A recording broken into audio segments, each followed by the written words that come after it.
here with Christian Perez, one of the operations managers with S&P Data.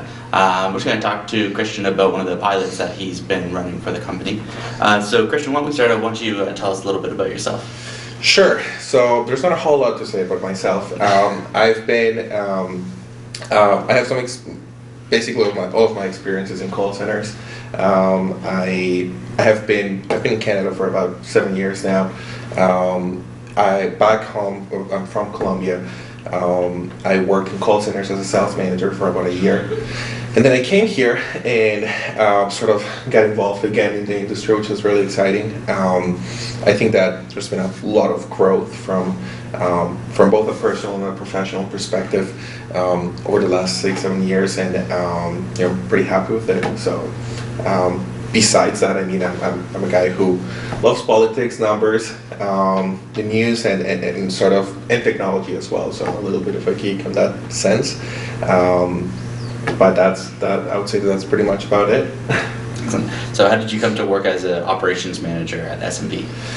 That's interesting. So I started on the phones as an agent. And I worked as an agent in multiple campaigns with multiple clients for about a year and a half. After that, I had the opportunity to become a supervisor. So I worked as a team captain, eventually as a team leader, and I did that for about a year.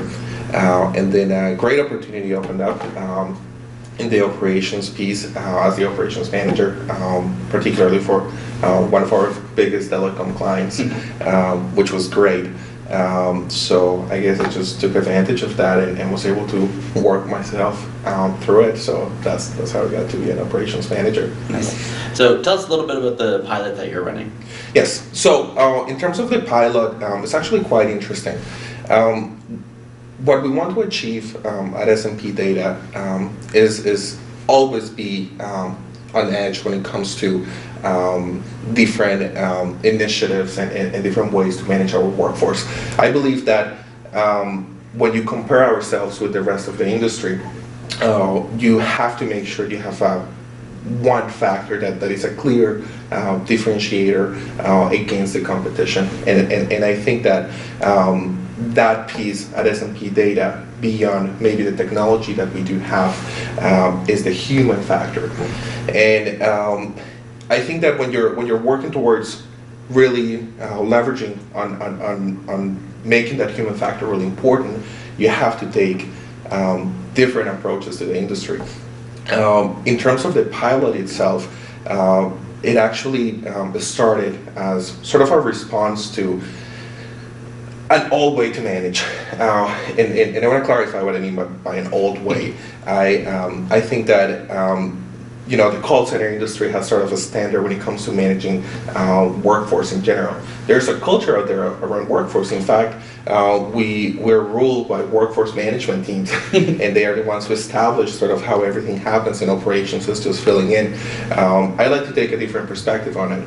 I think that once you really understand who your workforce is, how the workforce has evolved since call centers first, were in the picture in the 1970s to what they are today, once you analyze that, you get a better understanding of how you should manage your business, and the benefits of that are really clear. Of course, what we're striving for, so it's performance, peak performance. We're striving for a better quality of service, a higher, a better sales culture. And I think the pilot is basically a response to sort of changing and challenging that status quo, taking a completely different approach based on what we know about our workforce, and really leverage on the things that they like and the things that motivates them to make sure that that they do the best that they can. So that's basically it. And I think that all of that aside, we also have the piece in which a lot of managers today in the call center industry accept the problems or the challenges that we have in the industry. So, well, it's not a mystery for anybody that attrition is a real big challenge in our industry. Absenteeism, morale, if you would, and I think that rather than accepting that, and just sort of working on the edges, we need to address those problems directly. And that's where the pilot comes into place. Excellent. So what inspired the idea? Well, there's quite a few things. I think there's one really good friend of mine who was actually involved in the call center industry, and we were sitting down and talking, and I was explaining to her how I really liked the ROWE model. It's actually an acronym. It's ROWE, so a results-oriented work environment. That model was actually launched by a bunch of guys at Best Buy in 2006, and they were talking how our workforce today has a completely different view when it comes to work than anybody else in the past. Meaning, we don't think that the quality of work is measured by the amount of work that you do or by the amount of hours that you complete, but rather the fact that you have certain results that you need to achieve. And I was talking to her about it, and I was thinking how cool it would be to sort of take that and put it in the contact center setting. And I knew how challenging it would be because of the workforce model that we work into. And I also knew that our industry is an industry that has been managed with people with a ton of experience who are very set, in the old-fashioned way to manage. So I knew it wasn't going to be easy, but I think that we have sort of achieved that balance, and I think that the philosophy and the culture that we have at S&P Data has allowed for that to sort of flourish on the floor. And that's how it sort of came into place. So it was rather a combination of seeing what Best Buy did in 2006, combining some newer philosophies such as agile strategies, combining putting a social media component into place, and sort of combining that with experience that I had in the call center piece, and that's basically how the pilot came to be. Very cool. Was it difficult to sell the idea internally, or? I wouldn't say it was difficult. I think that when you've been managing for so long and you've been doing so successfully, you tend to get a bit stubborn, right? When it comes to new ideas, and you tend to have you want to have the same approach that you have had in the past, and theoretically that same approach should sort of bring the same outcome, right? When I was selling the idea internally, I think at the beginning everybody was sort of taking a step back and saying, what the heck are you saying? You've been an operations manager for maybe 3 years or so, and you're trying to tell me that everything that we're doing maybe is not the way to do it, but rather we should try something completely crazy, and if people had schedules, now they don't have any schedules, they don't have minimum weekly hours, we're not going to watch what they do every single minute or down to the second, but rather focus on results. I think it was not easy, but as the conversation sort of progressed, they really understood how the workforce has changed since they started managing back in the 70s, 80s, 90s, and what it is today, right? So it was easier. I think it was an easy sell overall. Of course, they all want to see the results, and that's what we're striving for. We approached one of our clients and sold them an idea as well. Was that difficult to do?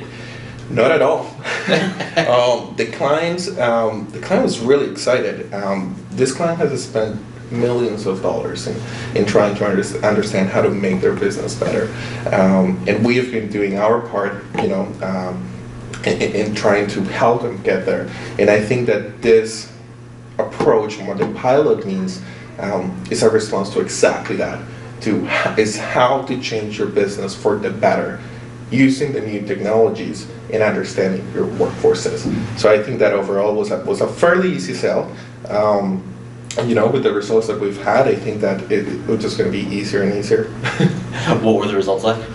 The results are outstanding. And just to give you, a little bit of background in terms of what the pilot really is all about. We're going from a model in which people had a set schedule. They had some set breaks, set lunches. They couldn't dress down. It was always business casual. They couldn't use Facebook or Twitter They couldn't navigate on the internet while they were talking to a customer. They would never be able to use their cell phone. We would restrict sort of the activities that they had to ensure that they were focused at work, right? What we notice is once you take that and you understand what your workforce is, and what I mean by that is if you put all of those factors, maybe with someone who was 45, 50, 55 years old, you're usually in a good position. When you put all of that into a 22-year-old, then you tend to have a different outcome. And that's not because a 22-year-old is not as smart or doesn't have as strong of a work ethic, but rather that generation thinks differently. They truly and really take a different approach when it comes to work.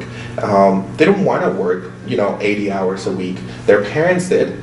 These guys grew up during the recession. These guys grew up during times in which they probably didn't have a job for a good year or 2 years. These guys are very technology oriented. And when you put all of that together, you really understand that these guys between 20 and 30 years old have a different take when it comes to work in general. They want a sense of mastery. They want a sense of purpose. They want to grow within the company. They want recognition, and they want that through the channels that they use, not through a piece of paper, but rather a tweet or a Facebook update or an update in any of the social media platforms or a text message, whatever it might be. And what we also discover is that about 53% of our total workforce was actually between 20 and 30 years old. So over half of our workforce was already there. So that's sort of what the pilot looks overall. In terms of the results, well, they're outstanding. We deployed this on an outbound team, on the telesales marketing team, and we did so with 10 agents. And their results are amazing. These guys are performing about 5 times higher in terms of sales performance than anybody else on the floor. We saw things like that before, but we never saw that consistently. These guys have now been working under that pilot for about a month and a half, and those guys have achieved the same results week over week over week. Not only that, but agents who before were having absenteeism issues, who were having lateness issues, performance issues, now are consistent in terms of performance, and some of them are even coming to work more often than they did before, and which is crazy. And they're doing so with a work environment that is actually and truly measuring their end result, and not the amount of hours they spend here, and not what they do here. So it's been great. Sales performance is on the rise. These guys are consistent, which is probably one of the biggest challenge that we had with that team, that specific outbound team. And beyond that, how positive these guys are in terms of coming to work, and in terms of doing things, and in terms of working together as a team.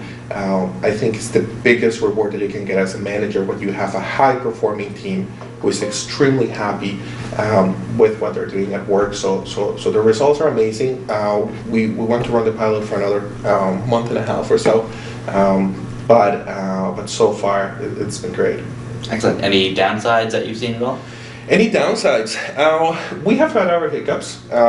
In the format of the pilot that we initially launched, I decided to give the agents the power to remove some of their peers within their teams if they were underperforming. In a pilot phase, of course, those agents would never be exited from the company. But in theory, it sounded very well, because what we were doing for these guys is if they achieve a target as a team, they would get paid for the full week, so the full 44 hours. Regardless of how long they actually worked. Wow. So even if they worked 15 hours and they achieved that target, they get paid for that time, and there's a huge incentive piece that comes on top of it. So what I thought is that if we were to give the power to the agents of exiting people who are not performing, that would happen. That was our first hiccup. It did not happen. These guys creating a very, very strong personal bond with each other, And even when they were underperforming in a given week, so one of the agents was underperforming, they did not take the decision to actually exit the agent, which is interesting. Because on paper, it sounded pretty good. But in actuality, they'd rather suffer longer hours so that they didn't have to punish one of their peers. Exactly. Wow.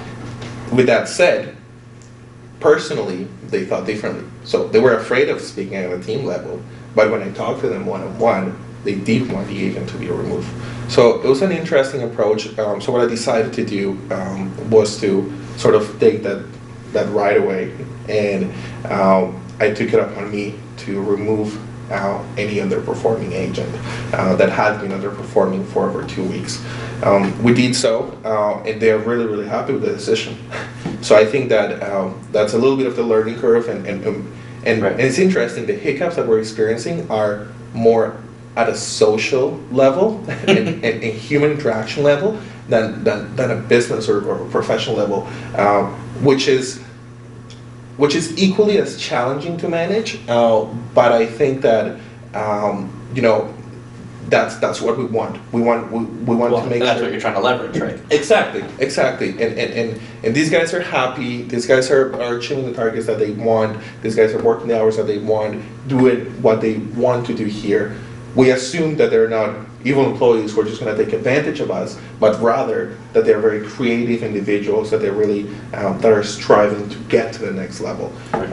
And under that assumption, we made the decisions that we make. And yes, we have to manage some personal pieces, but I think it's a positive thing overall, and we're learning as we go.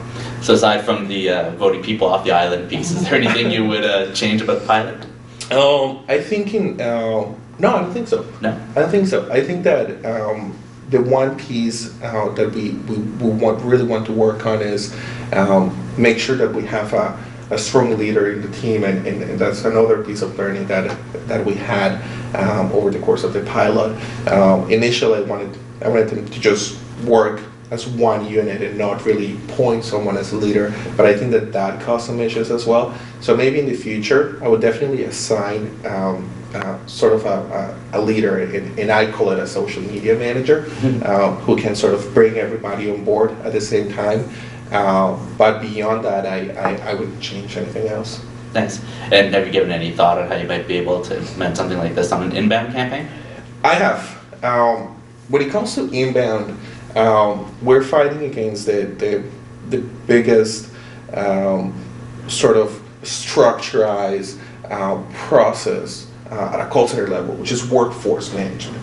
And I have managed workforce teams, and I definitely appreciate what you do as a workforce team. What I think needs to happen in the inbound side of things, for the purpose of the pilot, I think is completely doable in our environment to do it.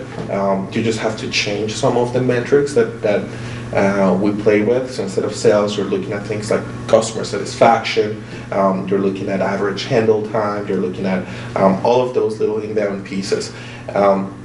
Beyond that, if you were to have a team of just employees under the pilot model, you would have to change your approach to workforce.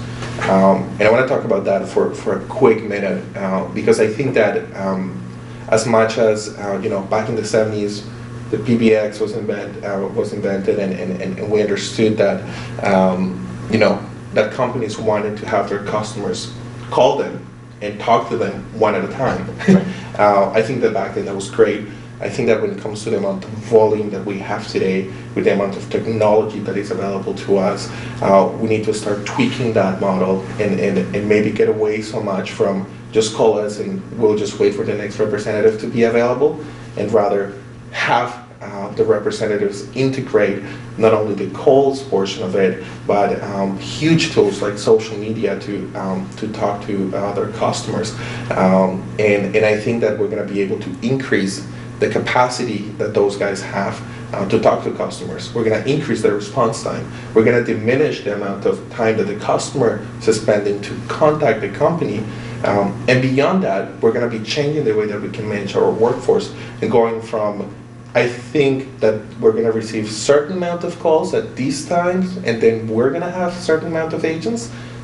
in changing that model to, we have these agents, we're going to forecast when these agents are going to come in, we're going to calculate our capacity, and through the reduction that you're going to have of using new technologies and decreasing the amount of time that we spend on the phone and increasing the amount of time we spend in social media and we spend on email and we spend on, even in text messaging or your phone, you're going to have, with the same people that we have today, we're going to manage a bigger amount of volume.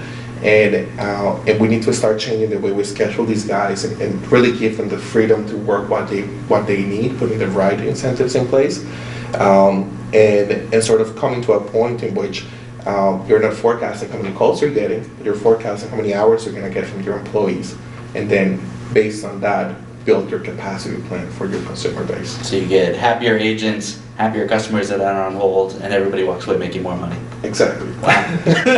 Sounds exciting. It is pretty exciting. Do you have any suggestions for any operations team that might want to try a similar pilot?